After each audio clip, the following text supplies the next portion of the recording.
Days after visiting State House to discuss what he termed as development, Kalonzo Musyoka has met with a group of political consultants to revamp Wiper Party. Kalonzo, who still believes he has a clear roadmap to the presidency, told the consultants that he was confident of carrying the day in 2022. We know the terrain and we know our friends. President Uhuru Kenyatta is doing a second and final term. His deputy clearly would want to succeed him. The Wiper Party leader says he intends to revamp his party ahead of the 2022 general election.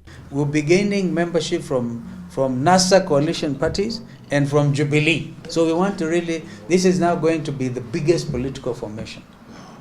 Yeah, so we want to, that is our objective. You come and work with us in that regard, we'll be very happy. The meeting comes even as the debate over a proposed referendum continues. Katika kaunti moja, we are represented by the governor, represented by the women rep, and we are also represented by the senator.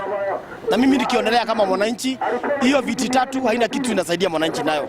While proponents of the referendum have argued that it will ensure inclusivity, others have maintained that the process is likely to be hijacked by partisan interests. If we mean business about focusing on cutting down the recurrent expenditure of the country, let us not just point at the where it's easier to point figures. That is the elected leaders' positions.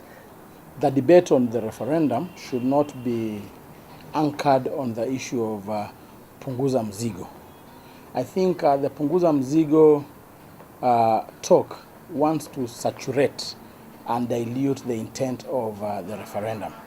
Nairobi Senator Johnson Sakaja, his Kakamega counterpart Cleophas Malala, and Kiharu MP Ndendi Nyoro, however, argue that it is important Kenyans are told well in advance areas in the constitution that need to be changed. If it's not in the interest of Mwananchi, then we will know at that stage there's no need for a referendum. But if it's going to make Kenya a better place, a more prosperous country that develops, a more inclusive country, where more communities, we are 43, can all feel that they are part of this family called Kenya, then I will support it 110%.